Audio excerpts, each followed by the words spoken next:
Superman और wonder woman को अपनी नई एनिमेटेड फिल्म में भारत के कश्मीर में हमला करते हुए दिखाया है। अब आपको बताते हैं कि यह पूरा मामला क्या है।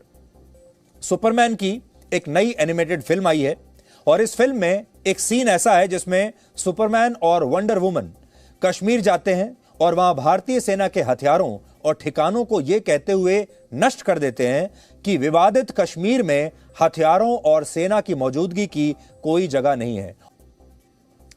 फिल्मों में, हॉलीवुड की फिल्मों में और कॉमिक्स में सुपर हीरोज को बहुत शक्तिशाली दिखाया जाता है, लेकिन आज भारत के 135 करोड़ लोग सुपरमैन पर भारी पड़ेंगे। हैशटैग आपके सामने है, एंटी इंडिया सुपरमैन। और आज हम आपसे ये क्यों कह रहे हैं, अब हम आपको बताते हैं। सुपरमैन दुनिया का सबसे लोकप्रिय सुपर हीरो है और भारत में भी, आप में से भी शायद ही कोई ऐसा परिवार होगा जो सुपरमैन के बारे में ना जानता होगा, जहां पर बच्चे और युवा सुपरमैन की फिल्में ना देखते हों और या फिर सुपरमैन की कॉमिक्स ना पढ़ते हों।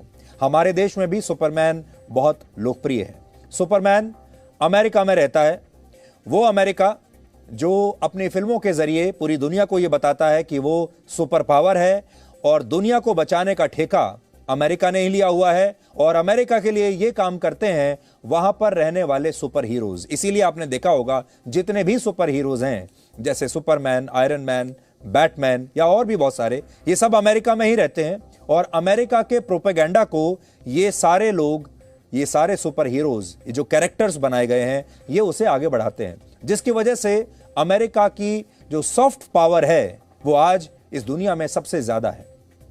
और पूरी दुनिया के लोग ये सुपर हीरोज की फिल्में देख देख कर ये मानने पर मजबूर हो गए कि अमेरिका वाकई एक सुपर पावर है। आपने ये भी देखा होगा कि जहां पर भी अमेरिका के अपने हित और उनका अपना इंटरेस्ट छुपा होता है, हॉलीवुड की फिल्में उसी पृष्ठभूमि पर बनने लगती हैं। उदाहरण आपके सामने कुछ मैं देना चाहता हूं।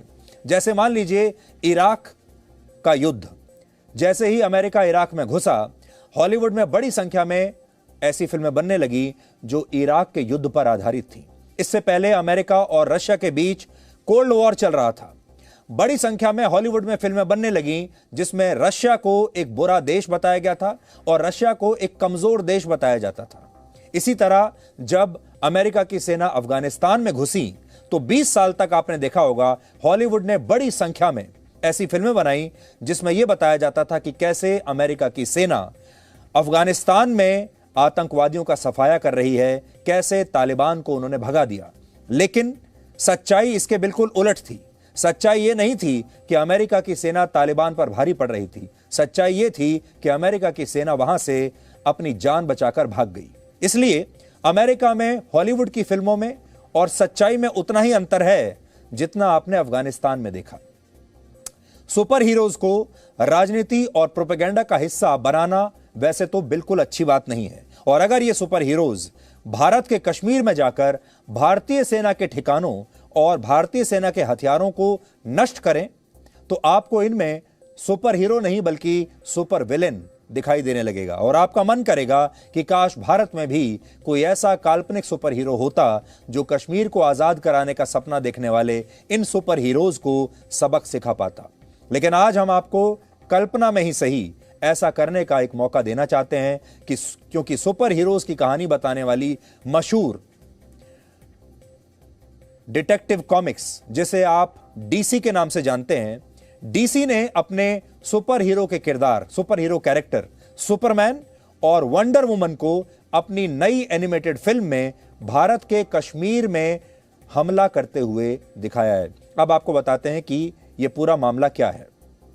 सुपरमैन की एक नई एनिमेटेड फिल्म आई है और इस फिल्म में एक सीन ऐसा है जिसमें सुपरमैन और वंडर वुमन कश्मीर जाते हैं और वहां भारतीय सेना के हथियारों और ठिकानों को यह कहते हुए नष्ट कर देते हैं कि विवादित कश्मीर में हथियारों और सेना की मौजूदगी की कोई जगह नहीं है। और ये हमने जो फिल्म आई है, एनिमेटेड फिल्म, उसी के कुछ दृश्य हैं जिनके स्टिल शॉट्स आज हमने आपको निकाले हैं, उनकी तस्वीरें आपके लिए निकाली हैं और इसमें आप देख सकते हैं कि जो बातचीत हो रही है उसमें वो कश्मीर को डिस्प्यूटेड कश्मीर बता रहे हैं, यानी कह रहे हैं कि ये विवादित कश्मीर है। ये सीन डीसी की नई एनिमेटेड कॉमिक फिल्म का हिस्सा है जिसका नाम है इनजस्टिस, जो कल ही रिलीज हुई है।